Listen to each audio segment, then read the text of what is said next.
A few days ago, I posted a video about Muslim apologists telling their followers to false flag my videos as hate speech in order to get me banned from YouTube and Patreon.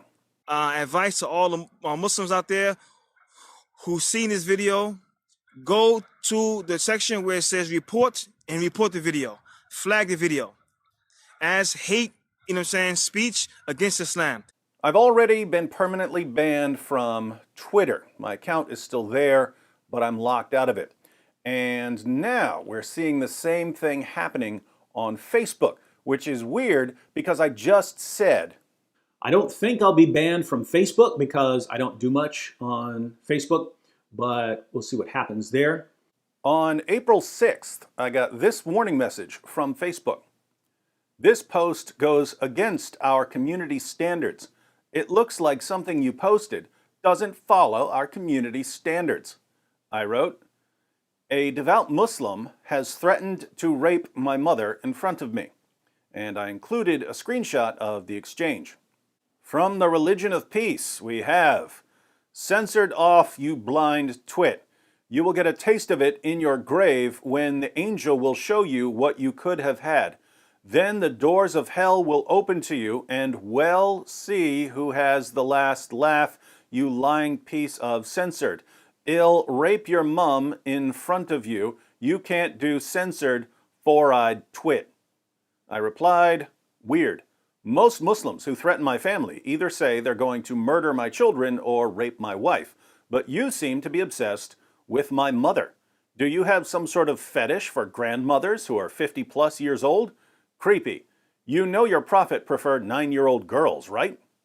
Now, this post was from April of 2015. It's 4 years old. Facebook sent me a warning about it on April 6th of 2019. Why is Facebook sending me a warning about something I posted 4 years ago? Apparently, this is just to take me through the proper steps towards a full ban, because 2 days ago, I got this message. This post goes against our community standards. It looks like something you posted doesn't follow our community standards. What's the post? It's a famous historical photo of Adolf Hitler's meeting with the Grand Mufti of Jerusalem, Hajj Amin al-Husseini. You can see this photograph in Time magazine, on Wikipedia, and so on.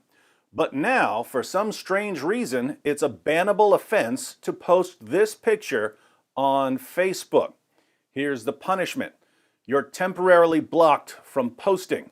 This temporary block will last 3 days, and you won't be able to post on Facebook until it's finished. If you post something that goes against our standards again, your account will be blocked for 7 days. For violations after that, your account will be blocked even longer. Please keep in mind that people who repeatedly post things that aren't allowed on Facebook may have their accounts permanently disabled. A 3-day ban for posting a historical photograph. What does this mean? It means that Facebook can point to pretty much anything I've ever posted and say, this violates our community standards, so we're blocking you. And I'm not the only one. Sam Shamoon was recently blocked for 3 days. Guess what he was blocked for? Violating the community standards on posting nudity. Anyone remember Sam posting nude photographs? Neither does anyone else who follows his page. It's a totally false accusation. After Sam's 3-day ban was up, he was banned for another 7 days for another made-up charge. Al-Fadi was just banned for 30 days. What's going on here? Interestingly, someone sent Sam some screenshots of some posts in the Muslim group Cyber Jihad. From Jared Jackson, probably a fake name given what this group does. Just for everybody to be positive, here are some results of our reportings. We can make a difference by eliminating these paid missionaries, haters, liars accounts, groups, and pages. Please report and post links of the ones you want us to report. This is just another way to stop them from spreading lies and hate against Islam. And look at some of this guy's work. You anonymously reported Sam Shamoon's post for displaying nudity. You anonymously reported Sam Shamoon's post for displaying hate speech. Here he shares another guy's work. You anonymously reported Al-Fadi's comment for harassment. What's going on here? There are groups of Muslims going around flagging everything on Sam's page, Al-Fadi's page, my page, and the pages of anyone else who criticizes Islam. How does this work? Well, let's say Muslims flag 100 of my posts. Those flags go to reviewers at Facebook. For most of the flags, a reviewer looks at the post and says, this is a false flag. There's nothing here that violates any of our rules. But occasionally, the reviewer will be sympathetic to the Muslims who are flagging the content. He might be a Muslim or a leftist or someone else who doesn't like us. So he goes ahead and bans us over a false flag. As a side note, notice that when Muslims tell other Muslims that they're getting us blocked by lying about us, it never occurs to any of them to say, hey, wait a minute, lying is wrong. If I went into a Christian discussion group and I said that I'm having Muslims deplatformed by lying about them, Christians would rebuke me for lying. But if you follow the God who brags about being the best of deceivers and a prophet who says war is deceit, honesty just doesn't enter into the discussion. So I've been banned for 3 days. What do you think is going to happen when that ban is up? I'm going to get banned again, this time for 7 days over complete nonsense.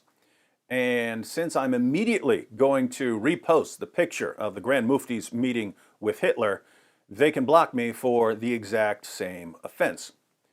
The Facebook reporting system has been weaponized by cyber jihadis. Twitter's reporting system has been weaponized by cyber jihadis. YouTube's reviewers do a better job of spotting false flags, but they occasionally fall for it as well. I had a video taken down in February as hate speech. That video was pretty tame by my channel's standards. Absolutely no hate speech in it. But it was blocked anyway. I know some of you are thinking, well, so what? We can just go other places on the internet. But YouTube and Facebook and Twitter are some of the quickest ways to share information the world has ever seen. If those platforms are eventually dominated by one perspective, Islam is great and there are no problems with it, then that's the only perspective that gets shared on the world's top platforms for sharing information. That would be bad.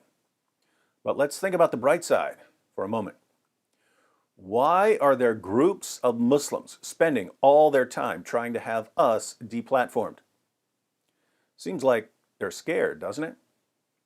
Seems like they're looking around and seeing their friends leave Islam, and they're getting desperate because we're only growing.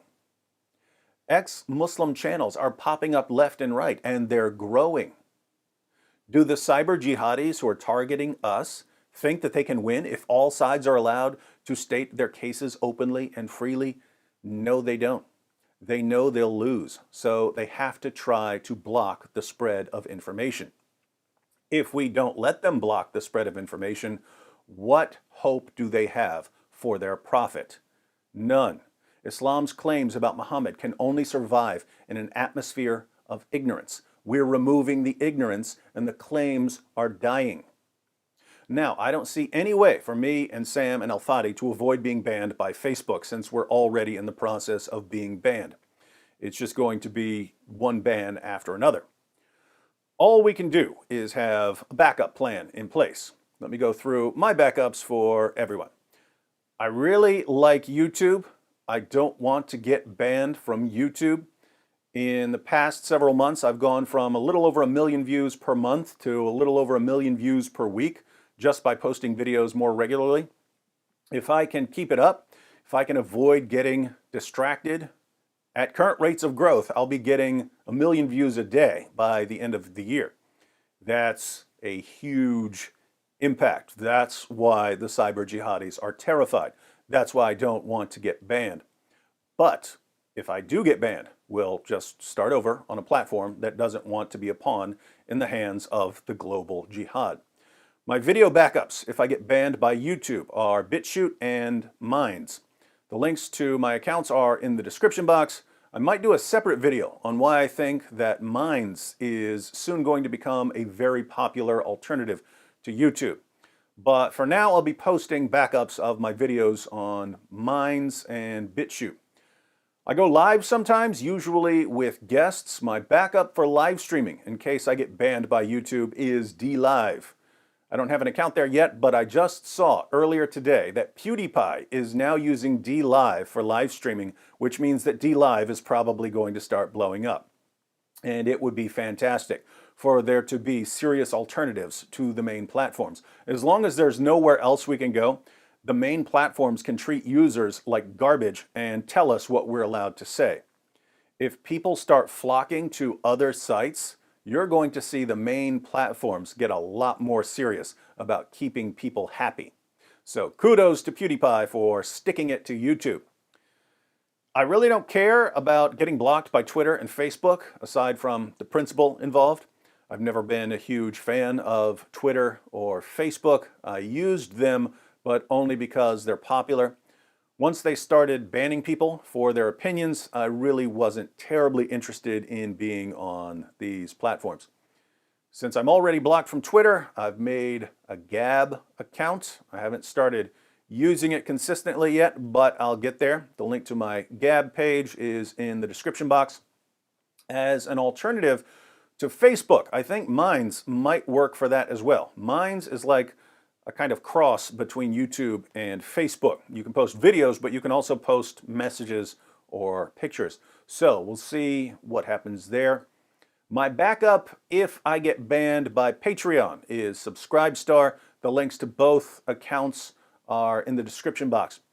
Some of my supporters on Patreon have been asking me if they should switch to Subscribestar. I would say yes if you personally don't want to use Patreon anymore.